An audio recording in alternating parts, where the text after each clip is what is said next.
Hello and welcome to the preview show edition of the Blue Monday podcast, a 3 times weekly show looking into all things Ipswich Town. I am your host, Rich Woodward, and I am delighted to welcome back the brilliant Harry from Bath.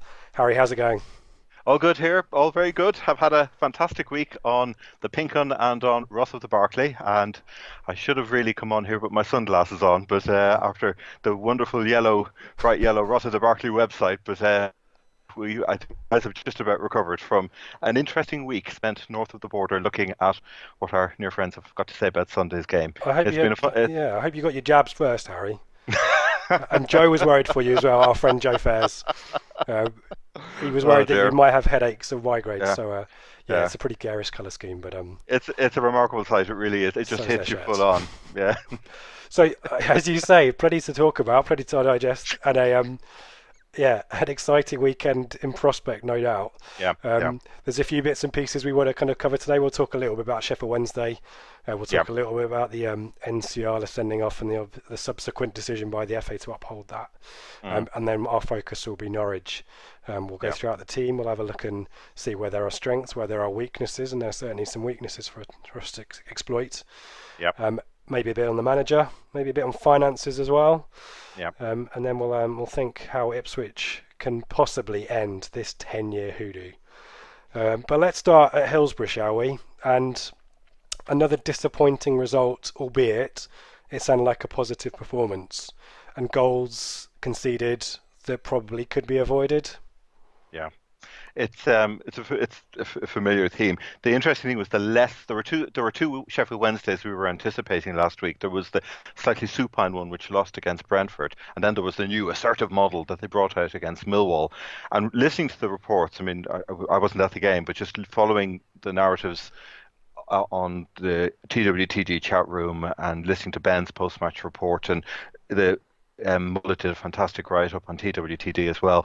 The sense was that it was the less assertive Wednesday that turned up, but we still weren't able to capitalise on it.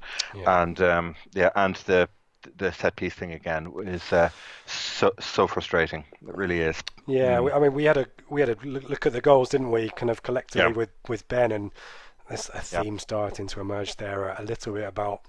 And I don't want to call him out our 3 times player of the season, but there's definitely a bit of coming and going and indecisiveness. And I don't think Chalobah particularly covered himself in glory with his marking either. And these are themes that we keep seeing, don't we? Yeah. On Chalobah briefly, some days, I mean, Mullet described him as the Rolls Royce with L plates on, and some days it's the Rolls Royce, and some days it's the L plates, and it was the L plate, for the set piece defending. My sense is that he's actually generally in general play, he's very good positionally. He's very positionally aware. It's a switching off thing. It could be just inexperience, but it can be catastrophic. Luke Chambers in one of his interviews, which I picked up on today on Phil's site on TWTD, was talking about the defending, and they're all aware of it, and then he's made a comment about the back line are really good. Oh, that's not to say the others aren't good as well, and you can see everybody thinking the same thing in their heads when he was saying it.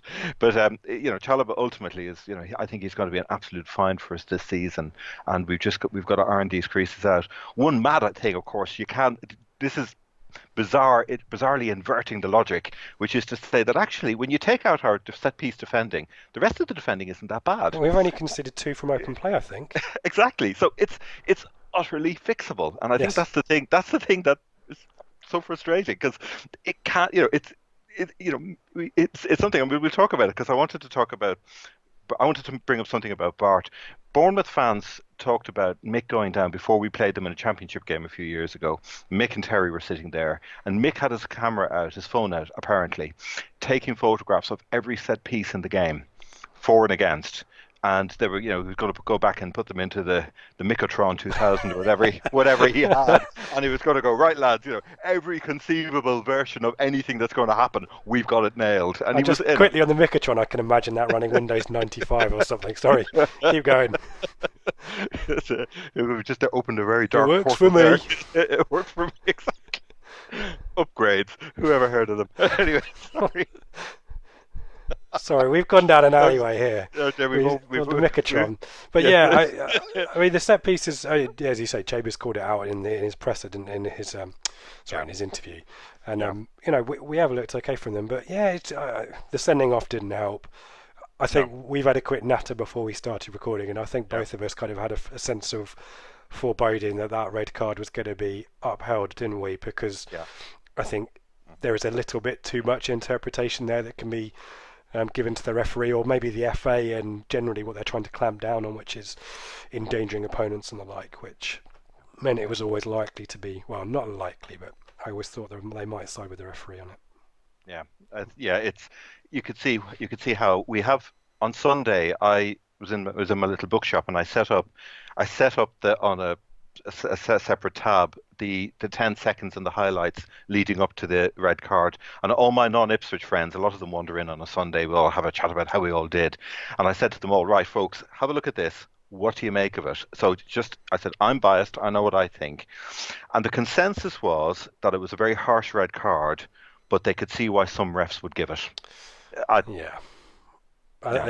when there's grey, I think there's always going to be siding with the referee, isn't there? Yeah, there will be. Yeah. Just quickly on Bart, we had a quick chat, and we've had a question from Justin about the goalkeeping coach. Do we know anything about that situation? Obviously, Malcolm Webster retires end of the season, and I'm not looking to blame at anyone here.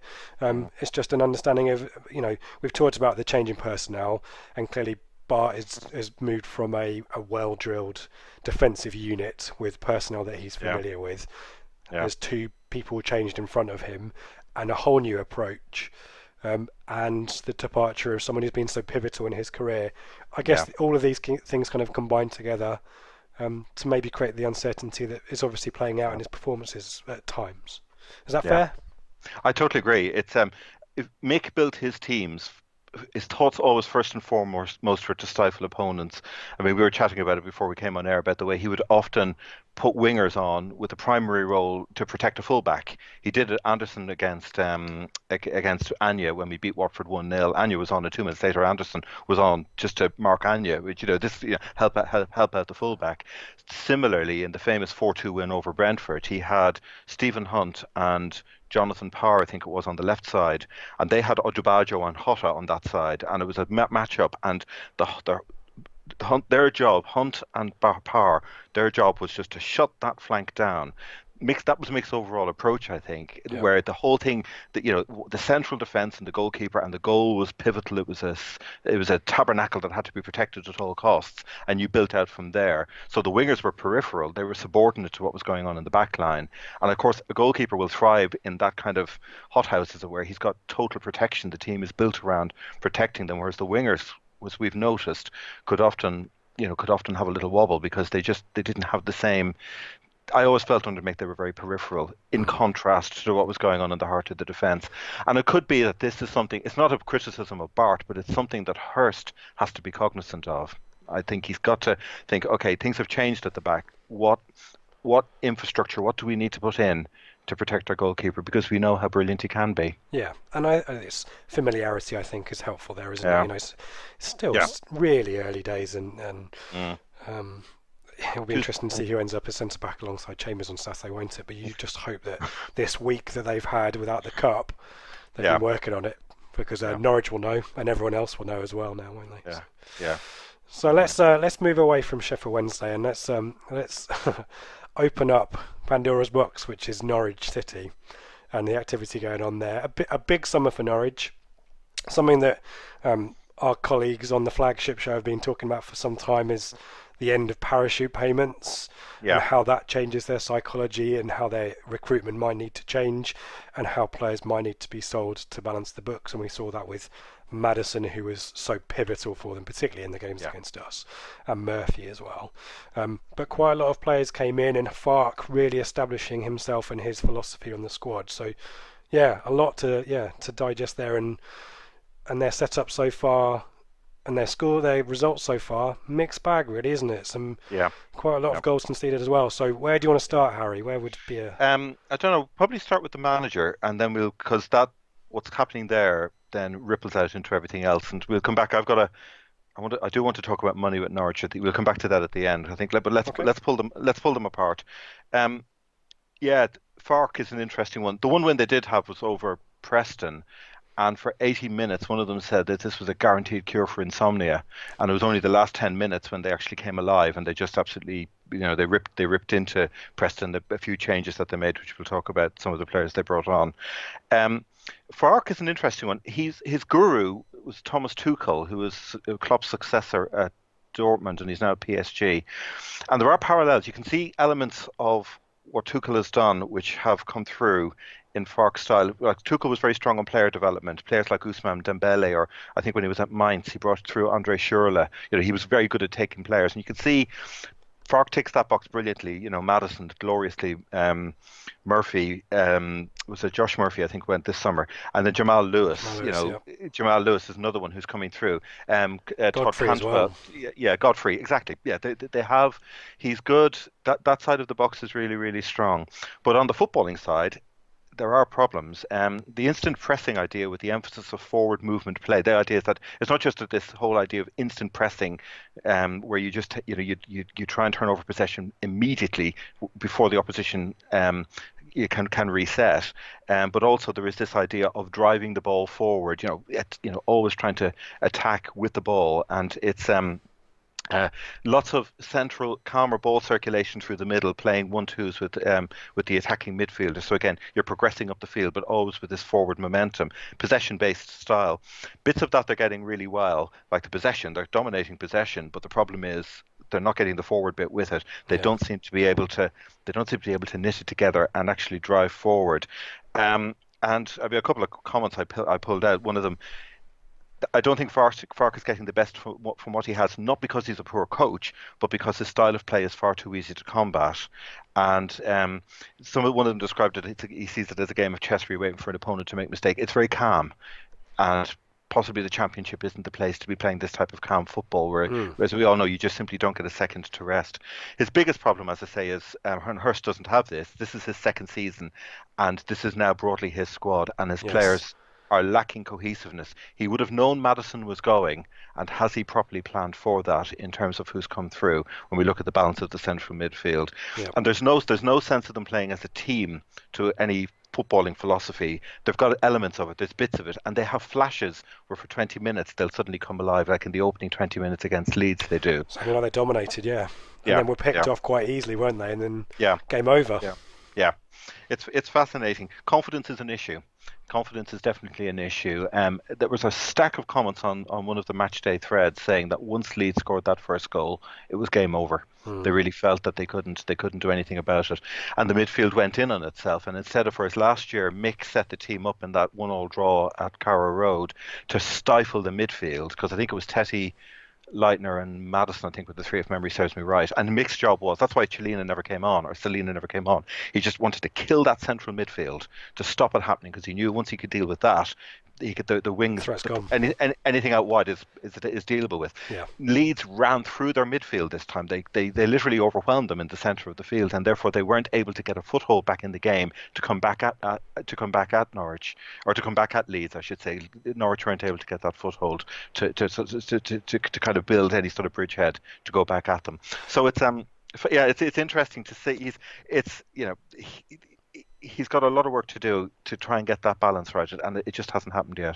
An interesting thought you had there about kind of breaking through and trying to be positive and driving forward is actually one of the things that Hurst's Ipswich have been good at so far is forcing the opposition into mistakes on the centre circle and breaking quite quickly. And that might be an opportunity for us at the weekend, mightn't it? Yeah.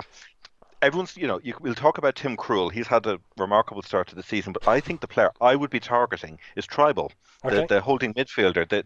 He's a defensive midfielder, and he's been, if they play with just the one at the back, there's no point. Yeah, here's the quote: "If he's a defensive midfielder, there's no point in standing like a fairy on top of a Christmas tree while people run all around him. You've got to get hold of the runners so that they don't attack the centre backs."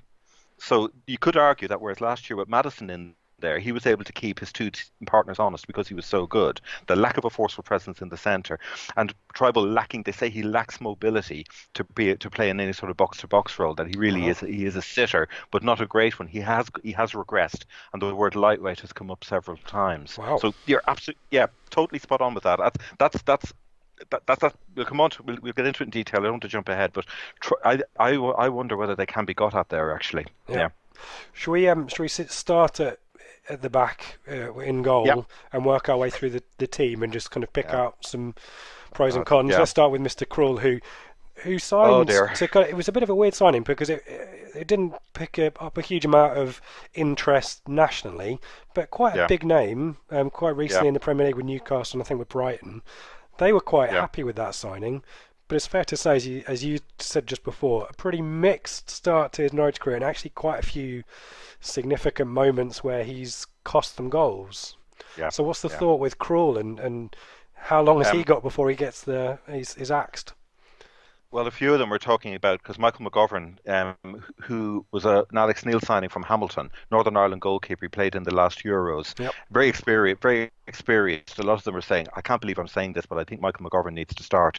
They'd rather him come in rather than Krul. Not only were there the two mistakes, he palmed one ball straight back out into the middle of the field for the Leeds goal. It was a shot that he could have parried away to the side out of danger, and then he was badly beaten at his near post. There was also reference to a spill he did against West Brom in one of their earlier defeats this season. West Brom,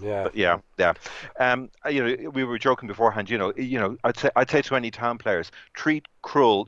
Get the thing on target, for God's sake, just get it on target anyway. Because if Krul, he might save it, but there's every chance he will be like a human goalpost and the ball will rebound off him in some direction and you could be on hand. Follow up everything and just, and also the familiar interdiction to the North Stand, you know what to do. Make him feel welcome. Make that guy feel welcome. Anything you can do, put it upon him off. He is very, very flaky. The two centre-backs, interestingly, Close and Hanley. Close, he is a dangerous set pieces, but they're both struggling again this year. Close, I've been talking about him struggling with physical strikers and his lack of pace, and he hasn't got going this season. And he's been linked with a move, hasn't he? I'd read that. There was potential for him to leave. I think there was definitely a Bundesliga club earlier in the summer, and I wondered whether his mind just was elsewhere. And he's thinking, right, that I'm on my way out here. They've never felt, again another. Is he a Swiss international? I think he is. So, he's Swiss international. Did he fit in with English Championship football? That comes up all the time at foreigners. That's Klose, but as I say, he can be a threat at the other end with set pieces, which we know. But also, Hanley is the other one. He had an absolute nightmare in the opening game against Birmingham, missing headers, and he misdirected several passes to Birmingham forwards during the game, they were saying. He has been getting flustered. One of them said trying to remember what his instructions are. So there's something not right at the heart of that defence. A lot of them want to move to a three at the back, but that won't happen because if you move to a three at the back, Farke's model goes out the window then. You lose the wingers, you lose the wingers, you lose the width, exactly. So you can't do that. So therefore you've got to. But when they bring in Christoph Zimmermann, who he's really liked, he's their plan B.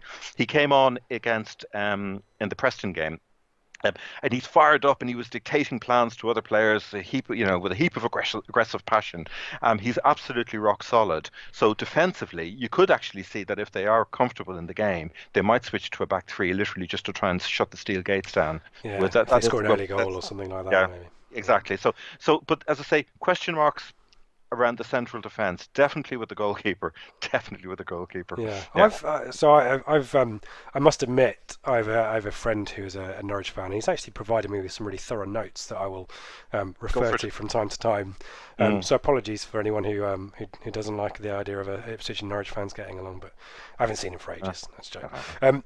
But we've joked for some time, and even in the Premier League era, at the quality or lack of quality of their centre-backs. And this has been a problem for quite a while. I remember them talking about Turner and Bassong, and even Martin, I think, has played there. And Hanley, to me as well. Are not centre-backs that fill me with confidence and feel like centre-backs that create errors. And I think it was the second Leeds goal where Krul led it in his near post. The marking was appalling, and going back to kind of the Mick philosophy of as the team defends as one, and we start from the back and work out. There was a collective downing of tools when it came to marking up at Leeds for that goal, and it just made the cherry on top was Krul it in the near post. So I guess our issue of our attacking potency hopefully will be addressed. And John Walters, I think, is a welcome addition there, and maybe Jordan Graham as well. But these are centre backs and a goalkeeper potentially that can be got at, can't they? Yeah, no question. We'll talk about Walters in a bit because they've already struck up on one of the Norwich forums. They've already struck up a John Walters thread because they're very mindful of him and they are nervous. They are nervous about him. He will be a physical presence for us to deal with, and that wasn't said with any optimism. So anyway, so that's the centre backs. Yeah, can we switch? Now, I was thinking the way to do this is to go. Look, start at the left side of Norwich left side, our right, where things are pretty solid. Okay. Then have a look at the midfield and work out what's going on since Maddison has gone, and then we'll turn to their right side, our left, where Jonas is, where they have got a lot more problems. Reading what they're saying. So on the left flank, Jamal Lewis, chip in as we go here. Rich, please, because Lewis and Hernandez. Big take. They like that side. It's working really well. They're connected. They've got pace. They've got energy. They've got industry. And even though Lewis, it's easy to forget, Jamal Lewis only really broke into the team in January. He played in the Derby game at Carrow last season, I think. He did. That's right. He did. We attacked him actually. We were pinging high balls to him, weren't we? Iorfa to chase onto, I think. That's right. Yeah, that was. I think it's a bit like there was a feel of Tyrone Mings listening to the way they were talking about him. I'm not sure he's as good as Tyrone is on the ball, but he certainly has got the pace and he is that overlapping option, and he's a foil for Hernandez. Right, and that's an important. I've got lots on Hernandez. Go for it. And the fact that I think in your preview with Ben in the pre-season, Hernandez I think is a conventional winger, but can also switch sides. Has cut in quite a lot, has created goals and has scored. Yeah. Did he score an own goal on the opening day? I'm reading that off my mate Rob's notes. He did. Yes. He might have scored. Oh, I'm trying to read the writing here. Anyway, looks like he's an important player for them though, Hernandez. He is. I think he's Cuban born, but he's come through German. He's come up through. He's another German discovery, as so many of them are. The same thing about pace again. He carries a threat, and he's an absolute machine. But he can transform guys, and he, as you say, he can. He's not just a one-trick winger. He can go wide. He can cut inside. He can pop across. There is a geometry to the way he plays as well. He's a very clever player as much as anything else. I think him and sorry, keep going. Go for it. I was going to say my eyes are starting to wet. He scored the last-minute equaliser at Birmingham. That actually ruined my Saturday because I thought we'd actually got a better result than them. But never mind. But Leeds, certainly before Leeds scored and as you said, heads dropped, he appeared to be everywhere and everything positive appeared to go through him. Yeah. But having watched some of the Talk Norwich City stuff and listened to some of the opinions, he can be defended against, and Donatian has already put in a good shift against Lawrence. Yeah. So that's potentially a good matchup there, and certainly a threat. Yeah, it's certainly a threat, but can be dealt. Their plan B on that side is Marco Stiepermann. He's nominally he's one of the versatility. He's a utility player, if I can call him that. He's often a bench option. He's left-sided, and he is good in the air. So if they're trying to black a set piece goal late on, and you see Stiepermann coming on, you know what that's all about. He scored. Only 4 City players have won more headers than him, and they've had at least double the time on the pitch. He's pretty ineffective. He's hard-working, and he throws himself around and he gets in the way. He's not terribly creative, but he's a physical presence late on in a game who can fill a hole in a wall, if you know what I mean. Yeah. So he's that type of player. Worth a quick one-liner. So that's the left side, as I say, where they are pretty strong. But the central midfield it's lining up ducks in a row in a way, because Maddison was so good that he automatically balanced the central midfield last. When you have a player of that ability, he elevates those around him, and that's what he did last year. So they've got a mixture of players. I mean, and one Kenny McLean's out. He's injured. He did his ankle against Stevenage. He's a left-sided player who could work. And all the players they've got, they're all nearly but not quite. They've all got bits of them. If you could take the bits of the best of them, you could make up a decent midfield. And I think Farke is really struggling to work out how to do this. Now, I'll quickly run through them. He's got a pair of 3 out of 5. And we'll start with the one who will play. Let's do that. Leitner. Because Leitner I think he really worked well with Madison last year. Leitner was the player. He's technically very good. He reminds me of Alman Abdi. Do you remember Abdi when he was playing for Watford in the team with Chalobah and Deeney and Vidra? He was a central midfielder and he would kill opponents with 5-yard passes. Right. He's one of these players. He's the perfect Fark type player. He can play with tempo and he can spot these. He can thread. Gascoigne used to do it a little bit too. Just this little unseen pass. He could anticipate where space was going to be, and he could just move up the field. And he played. I think he came to Norwich from Augsburg, he started at Dortmund and went to Lazio, and big things were expected, and something it all. Anyway, it didn't quite work out. He ended up back in the Bundesliga, and he's now come to Norwich, and but one of them said he's a Fark philosophy player without an end product. So he needs players around him. I'd be stunned if he doesn't start. He's his go-to man in midfield. I think Fark had been hoping to reignite his career and get this model of football going. Yeah. So who do you put with him then? You've got 4 options. Thomas Trybull we've talked about, and I've mentioned about his lack of mobility and the fact that he has gone backwards. I don't know whether he's being tried to be used if he's a holding midfielder on his own, because often Fark will play, he goes for a 4-1-4-1 system. I think he is vulnerable because I'm not sure he has the mobility. If you can overwhelm him in midfield, if we can really put the squeeze on there. But as I say, he's incapable of bringing the ball forward. So he's a lightweight who can't really do much else with the ball. I sound like I'm damning him when I say that. I was going to say that sounds pretty catastrophic when you put it in those terms. But in the sense of a midfield three, if you've got somebody he can't run with the ball, but he's technically good and he can give it simple to a player like Leitner or to a Madison, they'll go on and do something better with it. Or recycle it out wide to a Hernandez or a Pinto or whoever. Yeah, exactly. Yeah, that's so. I don't actually slaughter the guy, but he has flattered to deceive this season.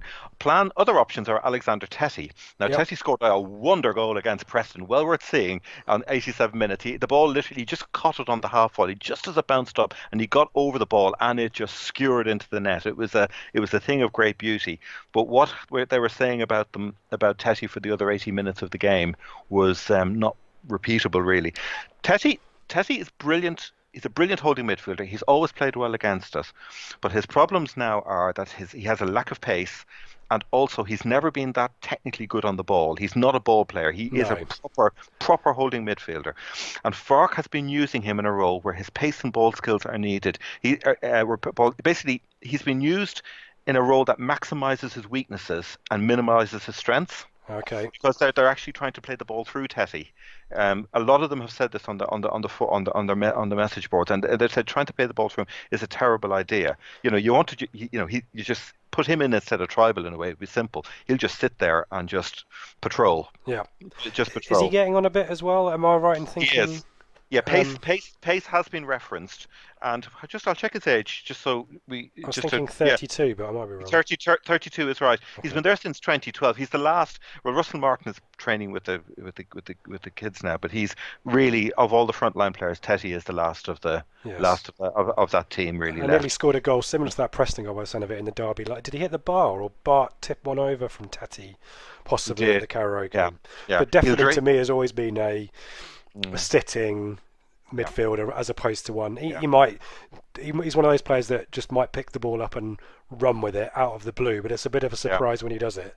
The whole ground. Yeah, it's the task. We talked about holding midfielders before when they're scoring memorable goals, and it's that model. It really is.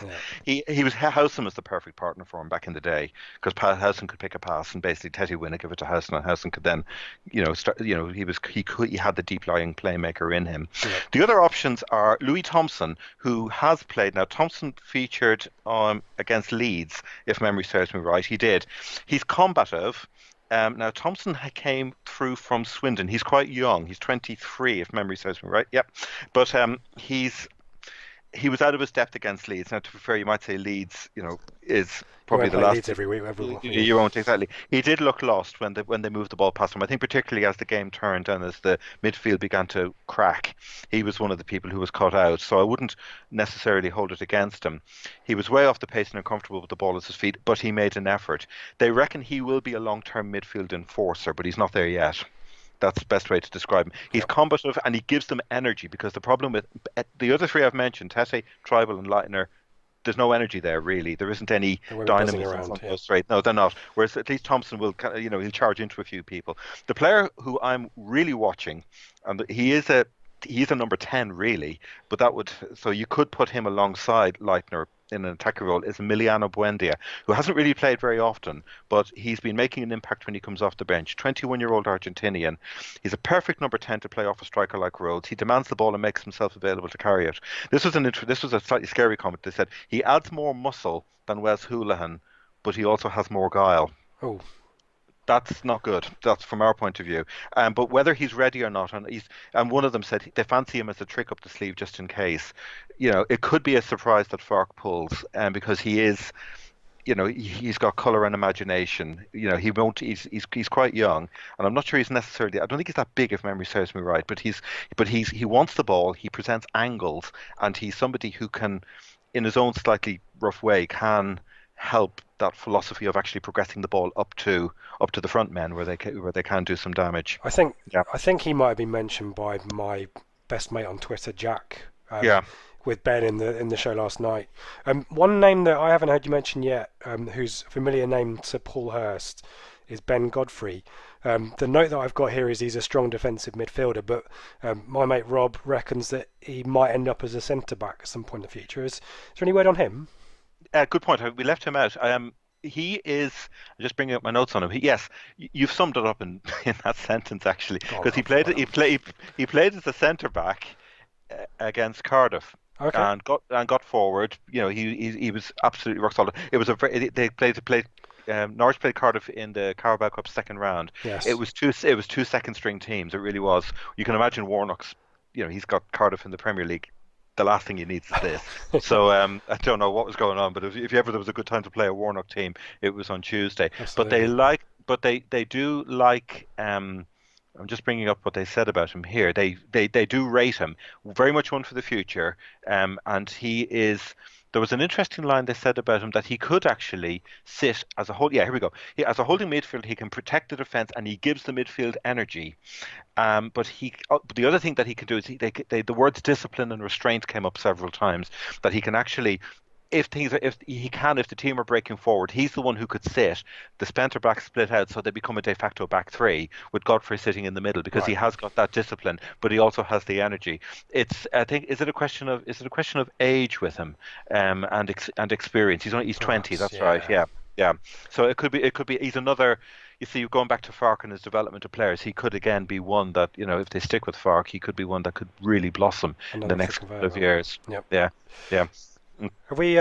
So we've gone through the midfield. That's the midfield. So as I say, pick the bones out of that. Definitely Leitner, possibly Buendia as a substitute. Do you put Tete or Tribal? I don't know. I'd be Norwich fans, if any are listening. Tell us what you think. I don't know how he's going to configure it. He could go with what he went with last week, which would be Leitner, Thompson, who would defer with a bit of industry, and then either Tribal or Tete, because. That would seem to make sense, and then have Buendia off the bench I wrote the word sparky playmaker down here. He's not really peppery. I'd say sparky. I was thinking, is Hernandez peppery? Hashtag peppery. Yeah, he would be. Yeah, he would be peppery, definitely. Okay. Yeah. We won't talk about that too much.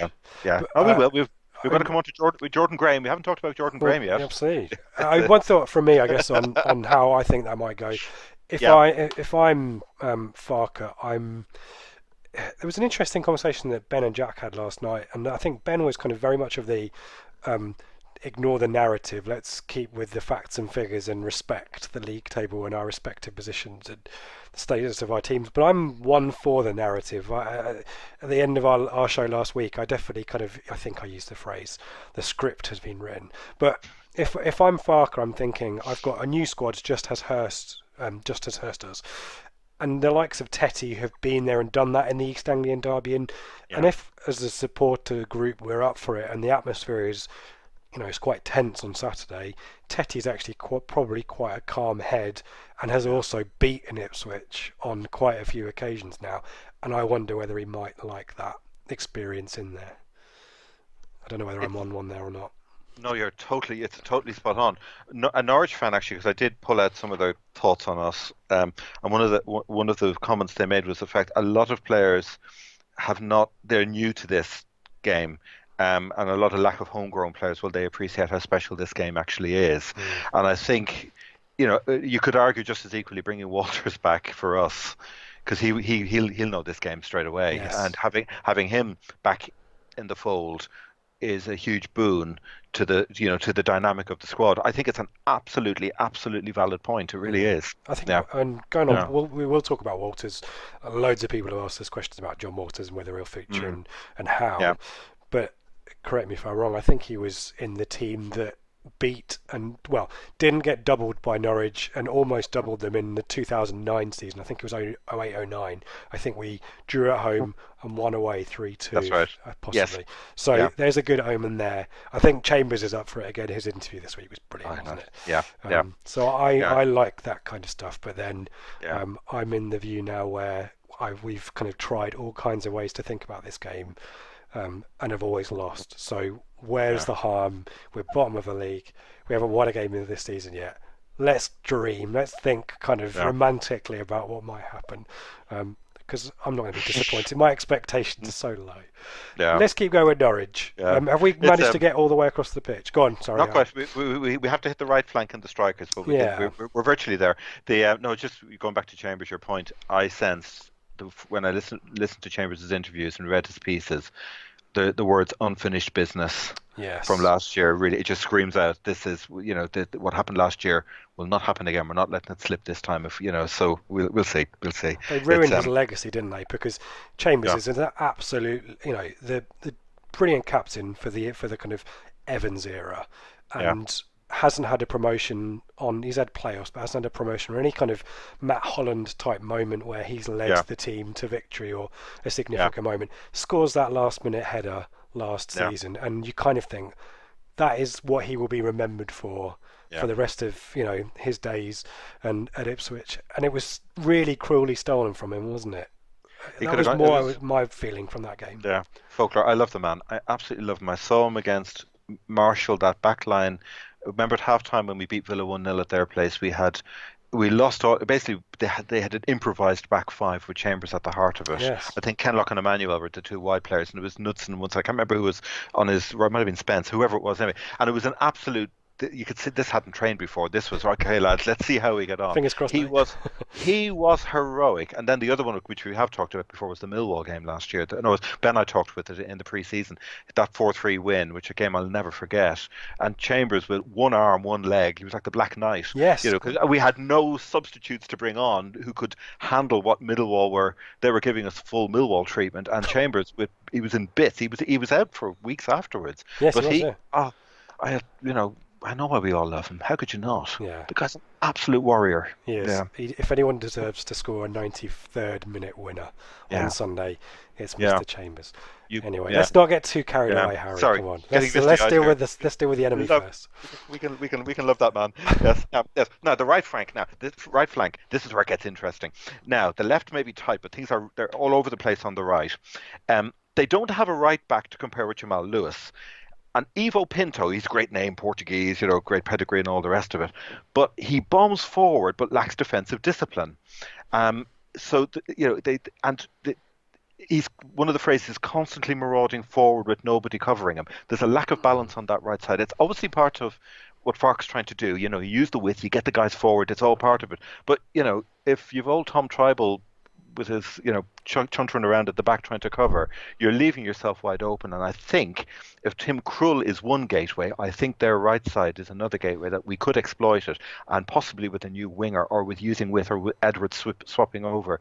That would be the area I would try and target. You might want to shut down the Lewis Hernandez side on their left, but on their right, on our left, with Jonas behind him, whoever you put on that side, you'd be thinking, let's see what we can do here. If we can trap Pinto upfield, we might Yes. be able to we can hurt them properly on the counter. We really can. And the other problem they've got, the other alternatives, Felix Paslak is the plan B. He's a neat and tidy new prospect who's come in, and he played well against Cardiff in the Carabao Cup, but he is diminutive, and you wouldn't put him into a derby. I'd be stunned if he started. But they have this. It's a problem area they've got. The other thing they tried to do, and it's quite a narrow squad. The other wide player they've got is Ben Marshall, who was the Wolves player who played on Millwall on loan last season, and he's the phrase yet to find his feet. They've tried him as well as right back, and they've said no. He's a good buy with lots of potential, but everyone has twigged he isn't a defender, so he actually can't. I thought he was a midfielder anyway. No, he was a midfielder, but he has it in. If you look up his CV, he has played at right back. He's played he's a wing back. He can do that in him. He's not just an out-and-out winger. He has this in him, but he certainly hasn't had it at Norwich. And they feel he's better utilised in a wing back role than as an unaccomplished full back. But I think if Pinto is all over the place, I don't know if they'd bring back Russell Martin, would they? Oh. No. I mean, I hope they do. Agent Martin. Oh. No, that won't happen. Oh dear.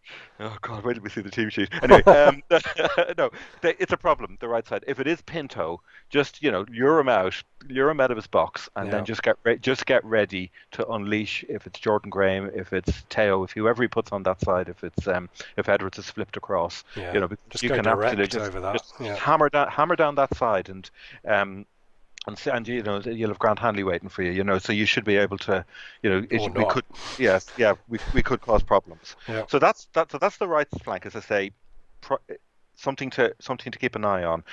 Up front is interesting. There's three names who come into the frame here. Serbani, who they have described in many ways. He had scored 2 goals against Cardiff, and that's he hasn't had a lot of, his form hasn't been great, but they're describing him now as the new Aaron Wilbraham. Now, Wilbraham is that a compliment? I think it is, actually. He has a role as it's a backhand. Yes, it is. I think it is. He has a role as an impact substitute who will put himself about and make life difficult for defenders. Right, okay. But he's not a massive goal threat. He has been stacking the weights, and I think this is a compliment. He almost has a Grant Holt frame now. Does he? Yeah, a long way from the weedy kid we signed. So there we go. That's Serbani. He's the plan B. He's a bench option. But the 2 players up front, we'll talk about Jordan in a minute, but Teemu Pukki, he needs watching as well. He is dangerous. I've got notes on Pukki. Go on. I have some notes on Pukki. So I think the note that I've got on Pukki is that actually he's quite a clever player. He's actually got quite a lot. He's got a good pedigree in European football, hasn't he? And he's an international as well, Finnish international. Yes, Finnish international. But I've been told that he likes to drop deep to come and collect the ball and start things himself. So he's also a bit of a feeder as well, but he obviously gets on the end of things as well. Nearly scored on Saturday against Leeds, from what I remember as well. So I hadn't really thought about Pukki too much, and I think most Ipswich fans will probably concentrate on Rhodes, and we'll talk to him in a second. But Pukki probably maybe an underrated, could be an issue for us, and might drop and fill in the kind of number 10 role if it's needed as well. And you're spot on. He's clever. This guy. He's they think he's better further up the field, and ideally as near to Rhodes as you can make it, because they think the two of them could actually be good foils for each other. Hardworking, intelligent, flexible, and he has an eye for goal. He links up play. He's forward thinking. But the other word, pugnacious, has come up. He's very aggressive. Okay, there is a he will mix it. He's comfortable. I mean, he's played. I think Schalke. I was just looking him up there. Schalke and Celtic, I think, were 2 of his previous teams. So he hasn't played. It's not. He hasn't been playing in the geometric Portuguese league, if you know what I mean. He's been.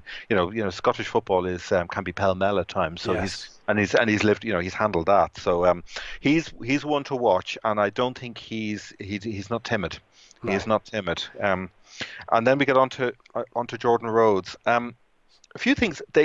We've always seen Rhodes primarily as a poacher, and they have actually been very impressed with his all-round play. Remember, we talked about this last week when what Sheffield Wednesday. Yes, they weren't missing him, were they? They weren't missing him. No, they felt that they weren't missing him. He was not quite a goal hanger, but they know that the consensus with Rhodes. They like what they've seen. When Krull and Rhodes both joined, the consensus amongst Norwich fans was these are players who have had good periods in the past but have been fallow. So can they now rediscover what they used to have? Now Krull seems to have gone in one direction. Rhodes may well be going in the other because they do like what he's doing.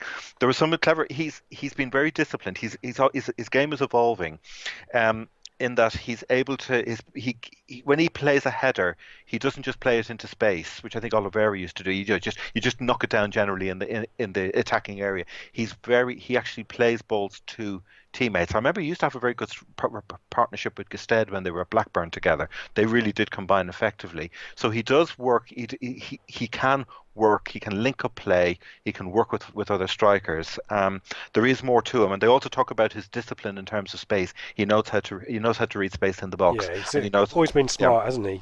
yeah, I guess going back to the points we made on Pukki and picking up the thought you had on there on Rudy Gestede as well, is I guess the easy generalisation, and I think you've already alluded to it with Rhodes, is it is always about being in the right place at the right time yeah, for a tap in, but won't yeah, necessarily run around a lot. And I think that was the Sheffield Wednesday fans had kind of a bit of an issue yeah, with that.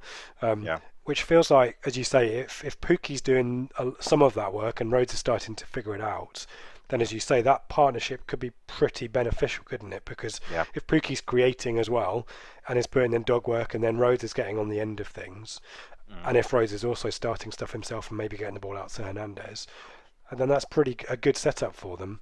Yeah, I guess yeah. the other bit with Rhodes, and interesting to see whether there's any thoughts on this, is his confidence and whether he's starting to kind of maybe, because there was definitely a lull and we talked about playoffs and penalties, and he missed a penalty, didn't he, against West Brom? Mm. Is there a sense that he's finding his confidence again, and with that confidence he'll suddenly be a much bigger threat? No, there's been nothing said about that. There's been nothing negative said about it. Okay. It just hasn't come up as an issue. I think they can see him growing into the role as the season goes on. I think the sense with him is very optimistic, but they need to get him service. And one of the phrases they said, I have that he will score goals for us, no doubt about it. He's quick, physical, strong, and takes clever touches. I have no concerns about him. We have a striker again. Right. They are pretty confident. The one amber light they had got. Here's a great comparison. Are we making the same mistake? This was when they were. There's a danger when they're on the back foot that they end up using him as a target man, because he's not somebody who will drop deep. Really, it's not. It's just not in his nature.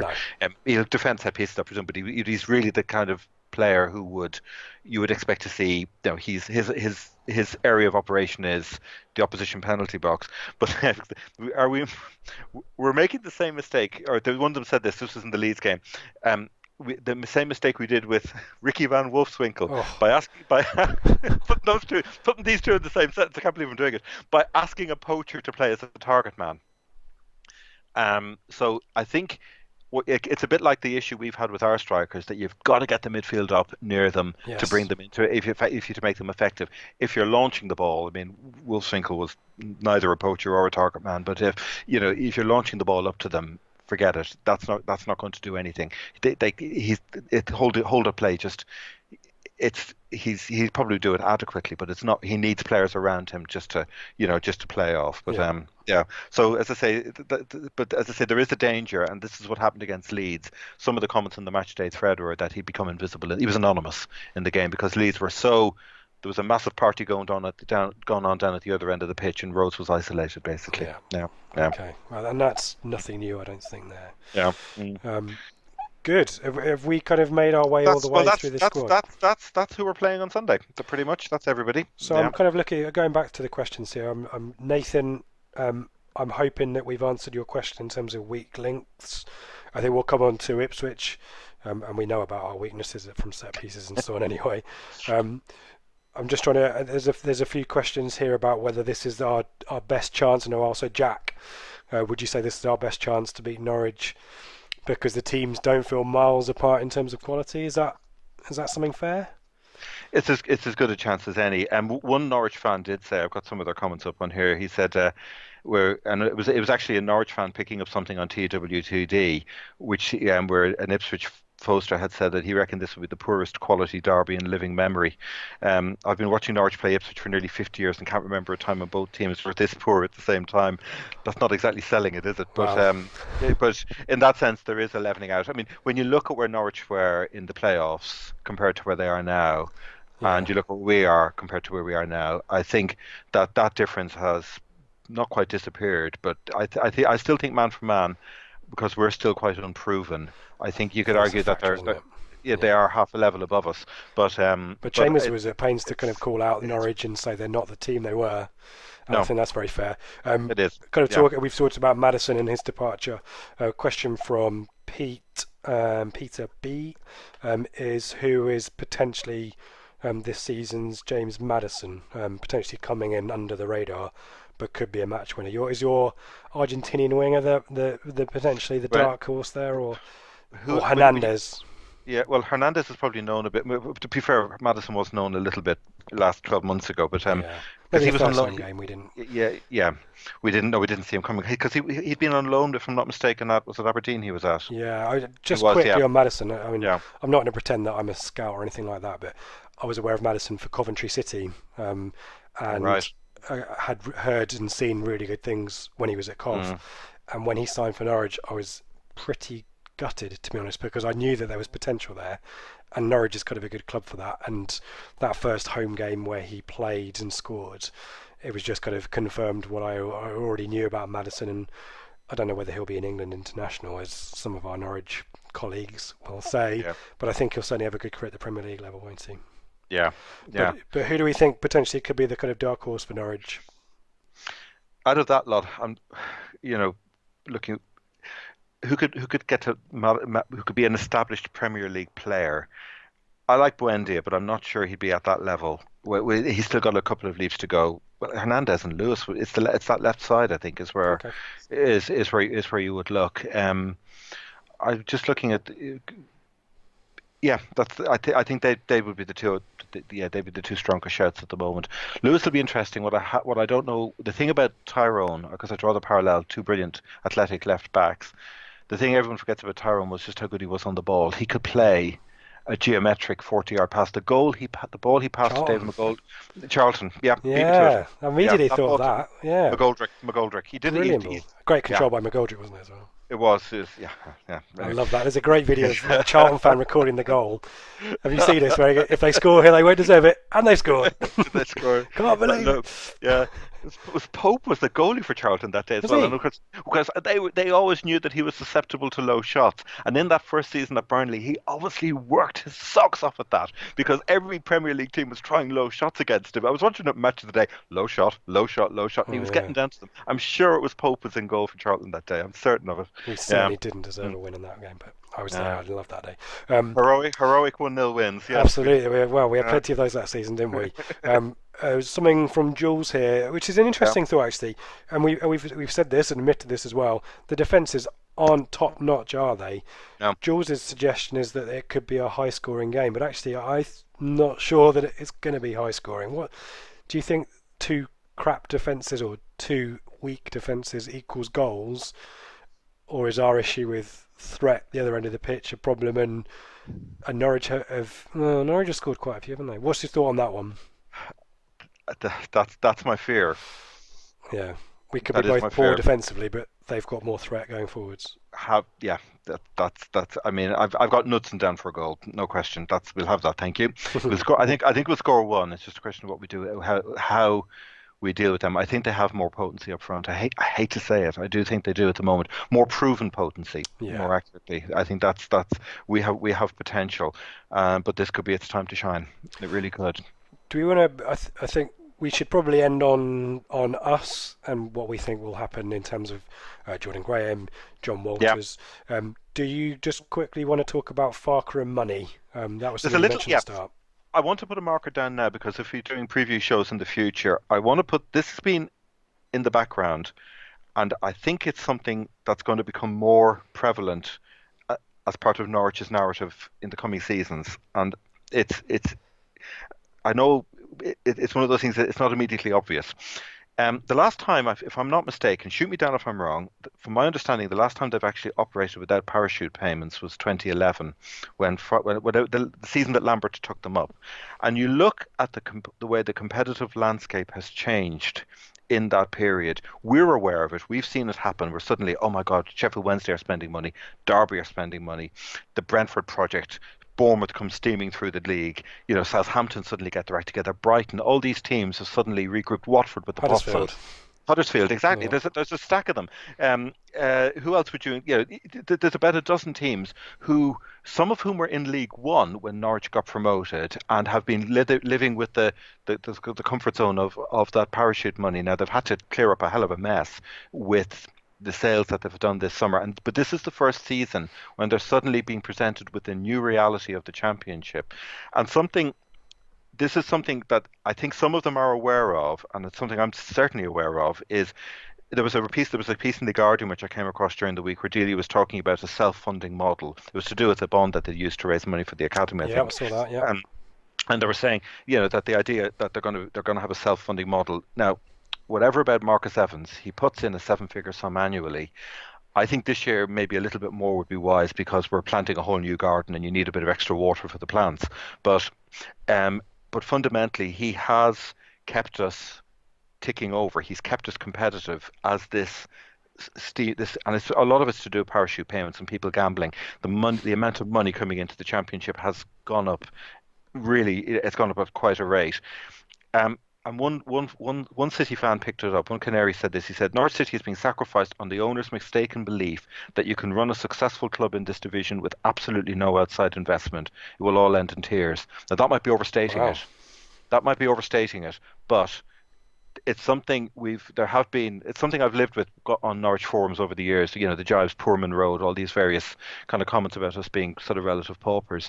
Um, it's it's not a dig at City, but they need to be aware that the topography is fundamentally different in the championship. Many of them are, but I'm not sure all of them are. And it's to say, if one said if others invest and we don't, we will only end up going backwards. So Yeah. it'll be interesting. It's over to you, Delia. It's over to the owners to say, well, how are you going to how are you going to square that one off? Yeah. Because Marcus, whatever else you say about him, he has, he has kept us going, and he has.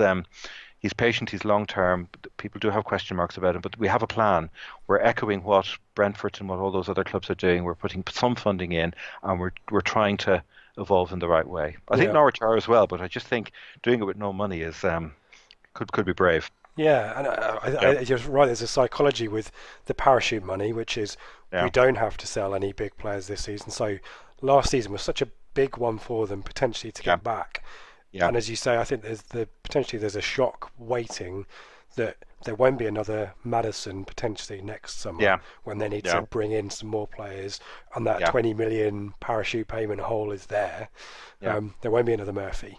yeah, And eventually, like we found, you have to either bring an academy player through or you have to find a gem from the lower leagues. And I'm not saying yeah, they can't do that, but it's definitely a different philosophy to having the money in the bank. yeah. And yeah, it'll be interesting to see whether in Fascinating. 5 years' time, whether they're in the Yeah, same situation we are yeah. now. Yeah, I'm not saying we're not taking a risk because we are. I mean, And we are bottom as well. yeah, there is, and you are an injury crisis away from, being in real trouble.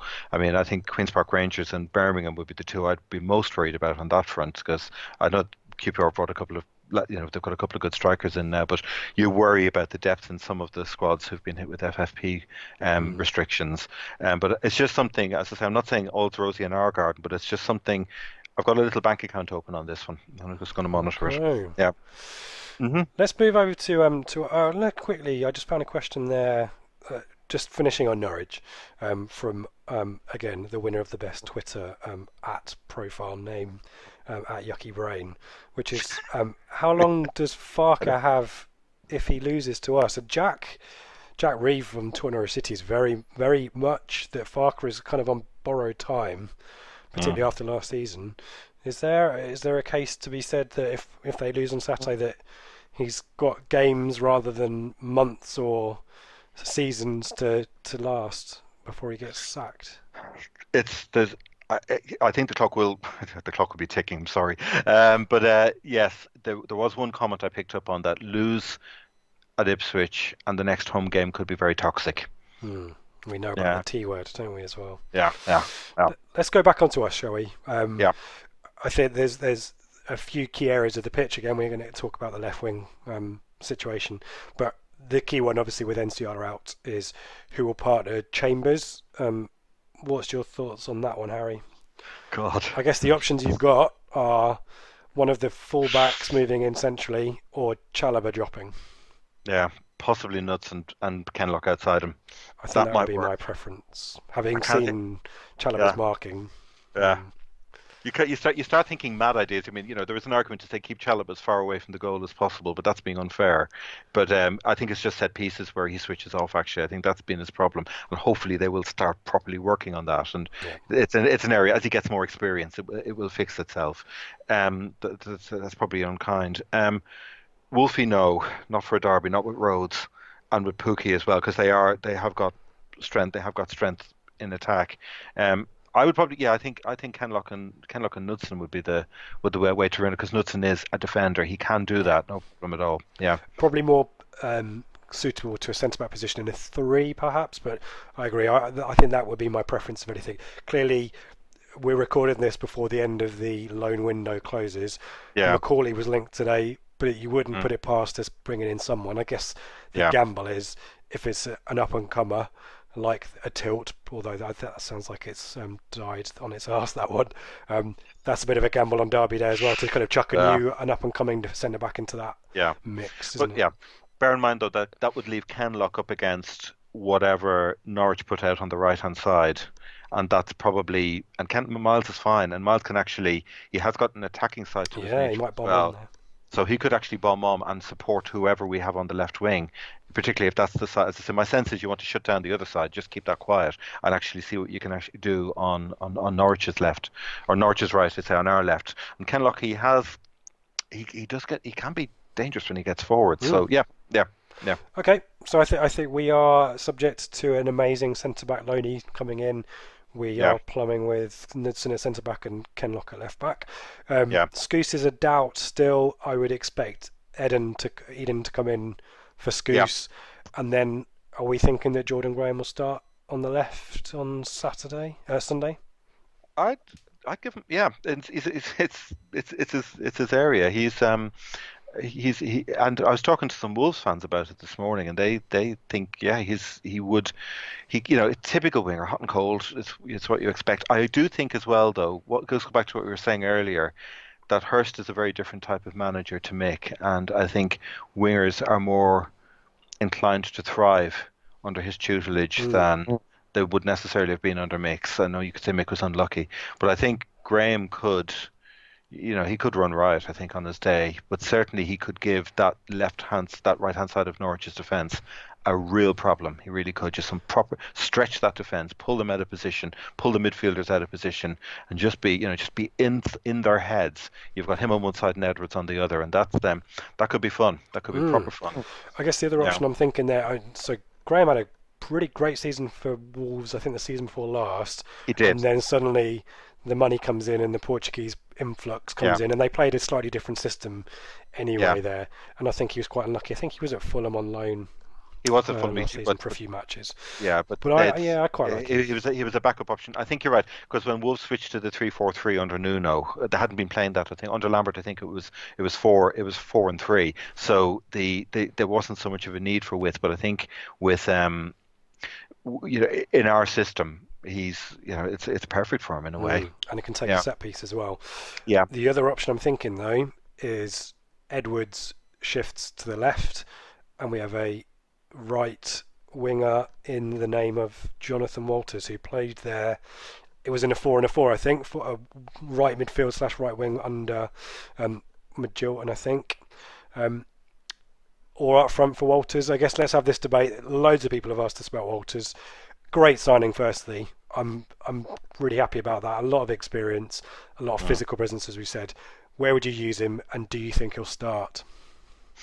Um, I had a text as well of Paul, is a very good friend of mine, he's a Stoke fan, and he said SJW, which is Sir John Walters, will do a great job. He loves him, absolutely loves the guy. I wish we had him back at Stoke. Um, he's he's not surprised we're emotional about it. It makes it's a brilliant signing. Question marks, age and injury really, because he had some knee problems last year, which kind of disrupted this season, if I'm not mistaken. He had. He had a knee injury in September, and then he had a keyhole surgery operation in January. If I've done my research properly, but that all now seems to have cleared up, and so Burnley fans are phlegmatic about him going. They've got they feel they've got better players there, and let's get him off the wage bill. Nothing negative said about him. There was no criticism at all on the Burnley message board about him. He's fit, and he will be useful in an upward thinking championship team. Was one quote I found. Where would I play him? Does he have the legs to play out wide? He could certainly do a job on Jamal Lewis. Him up against Lewis that would be something. That would be something for Lewis to handle. Whether or not he has the legs to do it, to come straight into a derby. Would he be somebody you would bring off the bench? I honestly don't know. On the Jackson Harrison thing, I've seen a lot of discussion about this. Jackson is central. He does not play wide. Harrison can play wide. Yep. So that's your other option. Is for the right. Yeah. Yeah, so that would be the other option. I would just keep it simple. I would have Edwards on one side, I would have Graham on the other. Specialists and specialist positions, and then it's a question of whether you start Walters up front or whether you go with Harrison just to bounce it, knock into into Close and Hanley and sort of rough them up a little bit, and then throw Walters on. There is one thing I will add. Hurst was not afraid as circumstances dictated. He did it rarely, but in his time at Shrewsbury, he wasn't afraid to go 4-4-2.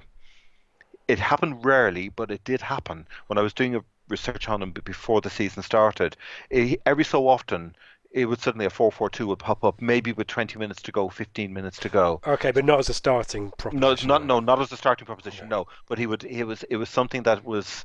He's not. He's wedded to the 4-1-4-1 system or the 4-3, and however you want to use it. But he will also switch to doing that. So don't rule that out if we're chasing a goal to have Harrison and Walters, or for Harrison to come off and then you see Walters and Jackson going on as a pair up front. Okay. I think that happened at the end of Sheffield Wednesday. I think Sears came on and maybe became two up front. I quite like the idea of one in and one off. I quite like the idea of Graham and Edwards on the wide positions. I wonder whether Jackson might get a start, but so the reason I quite like the Walters signing is I think Walters is a really good mentor for Harrison. I think their games are very similar. They're much about physical. They're good in the air, and I think they want to drive forward. And I think John Walters, when he was with us, at the end of his spell with us, he kind of really grew into that, didn't he? And became a really important player for us.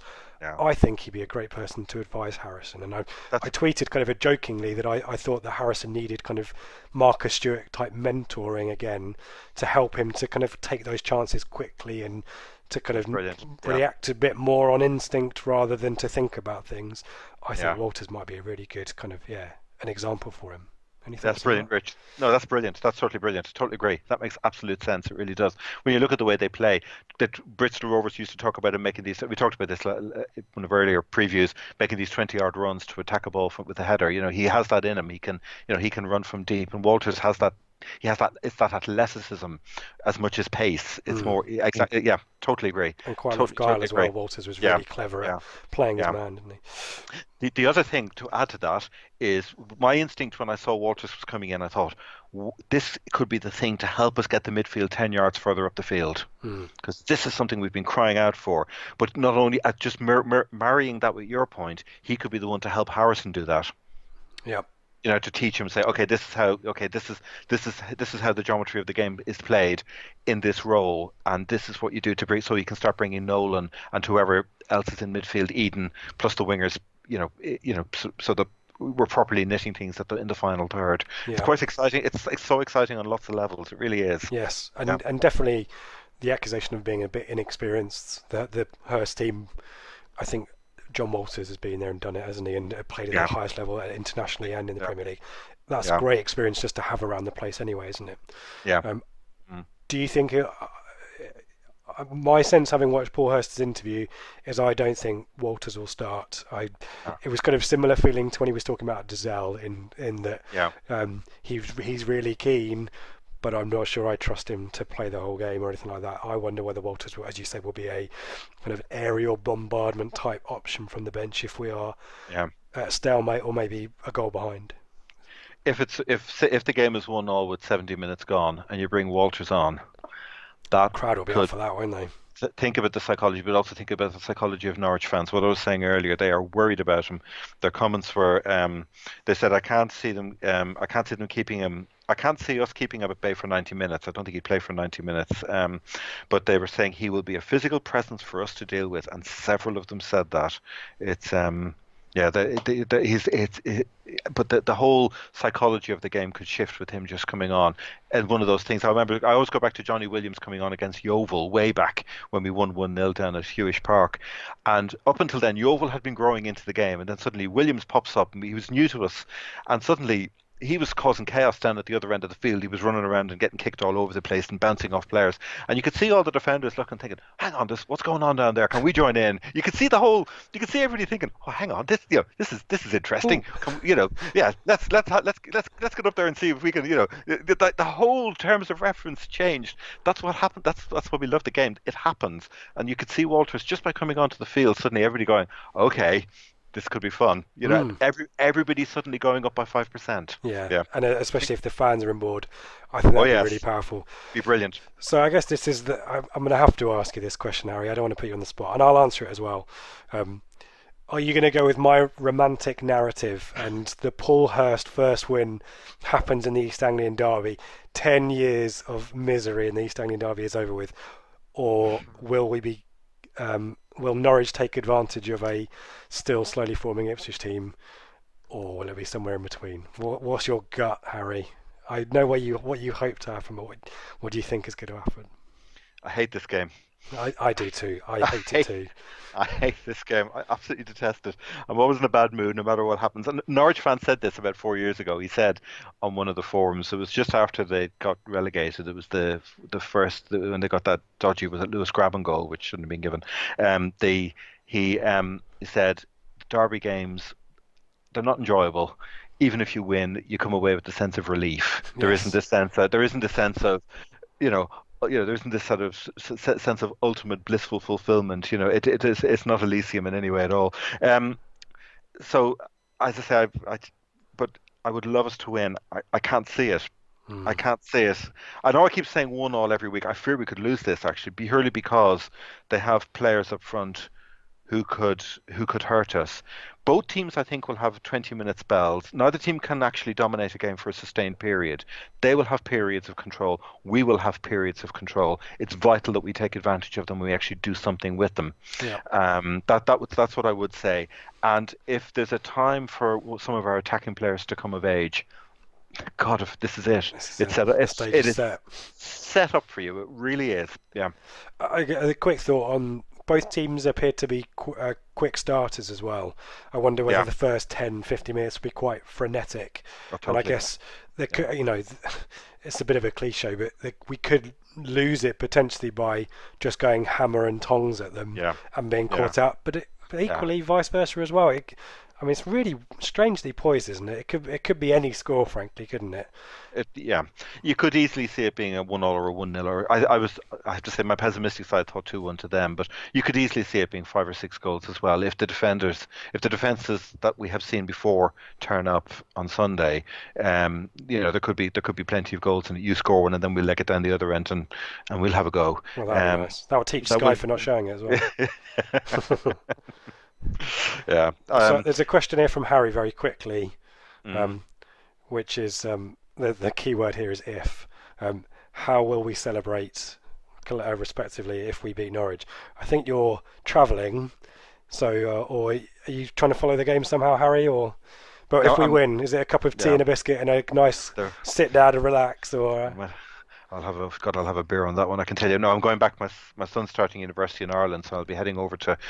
He's flying out. I'm doing the luggage, so I'll be on the Fishguard ferry at some point. So, yes, that parallel universe. So, we'll, as I say, we'll follow the result. And I think even though I'm driving, I think we'll certainly have at least one beer to toast it. It would be absolutely fantastic if we could. I'm not sure absolutely what I would do with myself. So I'm travelling back for it, and I don't know. Yeah, I can't fathom it. It's been so long.